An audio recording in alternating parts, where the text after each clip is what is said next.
So, after covering two theories that seemingly no one has talked about, I'm going right into a topic that almost everybody has talked about. The UA Traitor, and its potentially most likely suspect, Denki Kaminari. So, what could I offer to this age-old theory that so many people have talked about? Well, I want to provide an alternative way of thinking based on the evidence collected by not just myself, but Twitter users Papa Shirogane and I'm so sorry. So shoutouts to them for making me rethink this whole scenario. We're going to go bit by bit on why Kaminari would be the perfect traitor character for My Hero Academia. Now, looking at all the members of Class 1A, certain characters get more screen time and development than others, so I'm going to categorize them into a couple of groups. First are the main characters, the ones that we have seen the most growth and development from in regards to being a hero. We can rule out all of these characters right away, because while yes, anything is possible, these are pretty much the poster children of MHA. And making them suddenly evil would be more of an ass pull than a surprising twist. Especially Uraraka. I have no idea why some people think that. Like, the villains could barely afford sushi before the PLF was formed, and you think that they could fund her family for intel? On the opposite side of the scale, we have the minor characters. These guys simply don't have enough weight to their characters to warrant being a good candidate to be the traitor. Aoyama is kind of an exception to this since he's gotten more screen time recently, but I'm still gonna put him here. Let's think about it from a storytelling perspective. You're watching a murder mystery, and the true culprit ends up being a character you saw 2 minutes of at the beginning of the story who had like 3 lines. You wouldn't care, because there is no investment in that character. The same applies to someone like Hagakure, as some people have said before. I like Hagakure, she's a cute character, but that's all she is. In the grand scheme of the audience, how many people do you think would actually care after over 300 chapters of mystery and discussion? It's the character who solely exists to be a lighthearted joke. Now, that leaves us with the side characters, the most likely suspects. So let's rule out some people. Yaoyorozu has had several episodes dedicated to working on her self-confidence as a hero, and was the key player in taking Gigantomachia down. She also cried at the death of Midnight, so I don't think it's her. Speaking of which, Mina is also exempt from this role for a lot of the same reasons as Momo. Standing up for people in need and being a beacon of hope for people is a core part of her character, and her being the traitor would betray that development, and not in a good way. It would feel more like regression than progression, if you get what I'm saying. Tokoyami saved Hawk's life after he trained him, Suyu has consistently been a team player, Jiro had an entire musical number about her being a hero people can rely on, and frankly, Mideta is too much of a joke character to the point where if it was him, I don't think a single person would be happy. That only leaves us with Kaminari, the perfect sweet spot between a character we've seen enough of to have an emotional attachment to, while also being someone we don't know much about, aside from the small scene here and there. Going into the manga side of the story here, specifically regarding the origin of Toga, we learn that the quirk you are born with will influence your personality. Toga's blood-sucking quirk made her naturally attracted to the concept of blood. Shigaraki had a growing itch to destroy, even as a little kid, regardless if it was subconscious at first. You get the point. So, how does this relate to Kaminari? Well, instead of going with the traditional path of a traitor character and having them reveal themselves as a liar with the whole "haha, I fooled you all along" thing, I think there could be a much cooler way of going about it that could explain everything. So what's Kaminari's quirk? It's electricity, and electricity has a positive and a negative charge that attract towards each other to work in tandem. So what if they took this concept and implemented it into Kaminari's mental state, having a positive and a negative side? In other words, a split personality. The perfect setup for a traitor character, someone who acts on both sides of the moral scale and at the same time can believably play both of their roles to a T because they themselves get lost in it. For my Attack on Titan fans that may be watching, If you think of this in the context of that character, everything I say after this point will make a lot of sense. This, in my opinion, would be the best way to pull off a traitor character, because Kaminari wouldn't just suddenly hate everyone and become evil.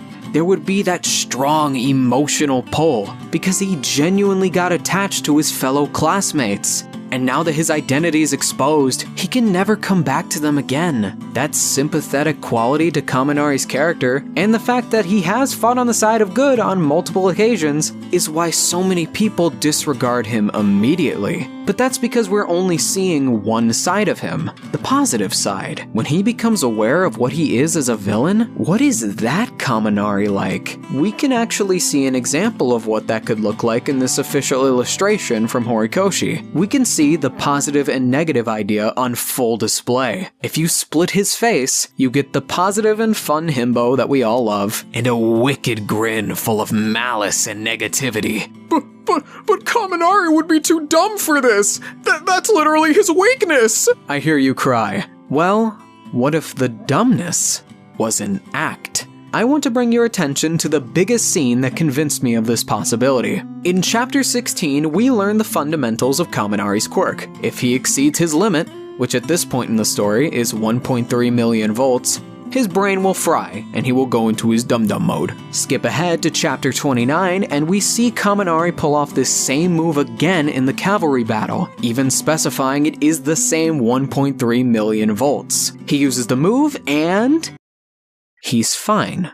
After he uses the move, we get this panel of Kaminari looking really nervous, like he just realized he didn't do his usual shtick. Hell, even the text of Tokoyami saying he is the real problem could have a deeper meaning if all of this comes to pass. On top of that, we know that he didn't just get better, because in the same arc just a few chapters later, he does this same move against Shiozaki and he gets the dumb effect. Now, people can point out that, oh, but look here, he gets the effect gradually over time in the cavalry battle. Every single other time we have seen this weakness, Horikoshi draws Kaminari with the same distinct Saitama-looking face. And also every time it's happened, it's been instantaneous. Considering he used this attack on over 10 people, he shouldn't even be able to speak, let alone act this way. This, to me, looks like he slipped up. And this would be the perfect time to do it as well, because in the context of the scene, nobody would be paying attention to Kaminari amidst the chaos, because everyone, including the audience, is focused on the battle itself, rather than anyone in particular. Considering this is so early on in the story, it would make sense that a hint towards the traitor would be placed in this time frame. Speaking of which, the whole reason this traitor theory was started was due to two incidents in the manga related to the League of Villains. The first was the attack on the USJ, where Kirogiri and Shigaraki received intel that All Might and the students of Class 1A would be going to the USJ on that day. The reason that the heroes couldn't contact anyone was because someone was blocking communication with an electric quirk, and Momo and Jiro, who fought with Kaminari by the way, assumed that it was the villain they were fighting with, because why would they assume their friend if there was someone right in front of them? In fact, looking at the conversation as a whole, Kaminari was super weird during the entire thing. I think this is his split personality on full display, but Jiro just chalked it up to him being an idiot. Let's review this scene in the idea that he's trying to deceive people. We start with him being scared of the villains and wondering, oh, what are they doing here? Playing it up to keep his cover. When Jiro asks him to take them out with his quirk, he hesitates. And he does give them a legitimate reason why he can't control his quirk. I don't think he's lying about that. But then, he switches the conversation entirely and starts talking about how his receiver is jammed, which if we apply our context, is a total lie. But after Jiro forces him into the fight, which I'm sure he wasn't expecting, his attitude changes on a dime. Suddenly he's super confident in his ability and is telling them that he's got it covered, switching to his hero persona. He even goes back on his word and says that he's super strong and he had nothing to worry about. Normally, this scene could be played for goofs, but with this context of him switching between two roles, I think it recontextualizes everything. Another tiny thing that feels super weird to me is how Kaminari asks for a weapon under his breath. This isn't a fan translation either. This is the official Viz Media translation, and he wants a weapon fully knowing what his quirk can do? Seems odd to me. Now, could I be looking way too deep into this? Totally. But hey, that's what theories are about, right? Moving on, we have the second instance of the League receiving intel of a classified location. The Vanguard Action Squad's attack during the Forest training arc. We don't have many indications of how they found out about this either. All they say is that our shadowy orchestrator has planned everything, which we can assume is All for One. I'll get back to him later, but for now, I'm going to point out another small detail. So, just before the attack happens, we get 2 panels of the students sleeping. One for the boys, one for the girls. We see in the bottom panel that the empty sleeping bag is occupied by Hõkai due to the floating blanket and her shadow. But on the boys' side, someone has climbed out of bed, just as the League arrives. How very intriguing. These are the characters that we don't see sleeping, but I already discussed why I don't think it's anyone other than Kaminari. Especially out of this lot. He's the only one that could have contacted the League using his quirk without getting caught, because he would just have to get out of hearing range to contact them. Someone like Kirishima would have to walk right up to them, which we see isn't the case in the shot of the Vanguard. Now, the only contradiction to this is that the League has put Kaminari in danger multiple times. Like, Compress nearly killed him with a f***ing boulder. They did not give 2 shits what happened to that kid. This proposes an interesting question of where Kaminari's allegiance lies. I feel like Kaminari isn't working for the League of Villains, but rather under All for One. We've seen how many contingency plans that man has, and we know he doesn't tell the League everything. So going off my last point of the Vanguard's plan being orchestrated by All for One, perhaps Kaminari is acting as an anonymous client, providing information for All for One to pass on to the League. But why wouldn't All for One tell the League? Wouldn't he want to avoid Kaminari from getting killed? I think for the sake of Kaminari's cover, and to make sure the League doesn't screw up, he's keeping the League in the dark. And being aware of Kaminari's split personality, he knows he'll just fall in line to make himself in the dark, if that makes sense. All for One is a very charismatic man. He knows how to sweeten the deal to get people on his side. We've seen him lead an entire society before. So that just begs the question, what is Kaminari's goal? Now, this is only a one-off line, but it still stuck out to me enough to mention. It gives me a pretty good idea of what kind of villain Kaminari would be.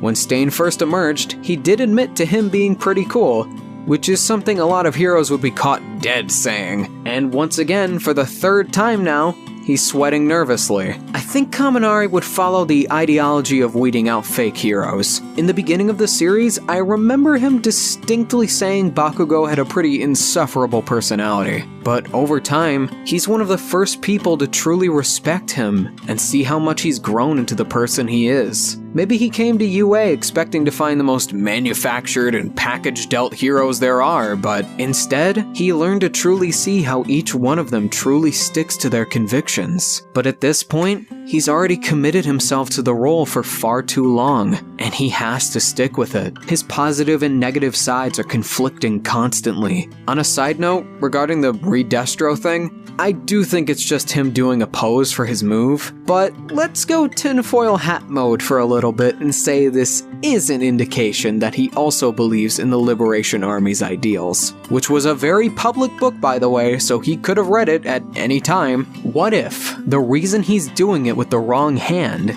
is because that's his split personality conflicting with his true thoughts? Yeah, probably not, but it's fun to think about. Now, as of writing this script, that bonk with the horny rock from chapter 279 leading to his lap pillow from 280 is the last time we've seen Kaminari. Despite seeing most of Class 1A in the hospital with the main trio, even characters like Sero and Sato, we don't see Kaminari anywhere. I wonder if this head injury is gonna lead to anything regarding his potential personality disorder. That rock could have sent his mind all out of whack, so he might be in a hospital bed for all we know. This could be the segue we've been waiting for. But who knows really? With All for One back in the game and all these criminals on the loose, anything is possible. Now, I know not everything I said today is foolproof for Kaminari being the traitor, but I think out of all of the characters in the series who could be an intriguing, shocking, emotionally engaging, and overall the best candidate for a traitor character, Kaminari checks all those boxes for me. Just going off the script here a little bit, I think Kaminari has so much potential to be more than what he is right now. People already like him, including myself. He has one of the strongest designs out of his class, hell, the entire cast of heroes even. But we just don't see enough of him. And adding this extra layer, with his quirk having two different sides to it, to explain how there would be a traitor, even though all of the kids we've seen in Class 1A seem like they would never do something like this, would be really cool. Because it's something not a lot of people would think about. And with this whole personality quirk influx thing, I think this would really highlight it. Hell, it could even tie into quirk singularity, how the quirks aren't just damaging people physically as they go on. The more intense the quirks get, the more intensive they are on the mind as well, mentally damaging them. It's a really cool thing to think about, and I really hope it happens. But if it doesn't, and there's really no traitor, then, you know, that's fine too. It'd just be kind of a bummer. But I think out of all the candidates, I'll say it again, I'll die on this hill if I have to, Kaminari would be awesome as the traitor. Anyway, that's it from me. Make sure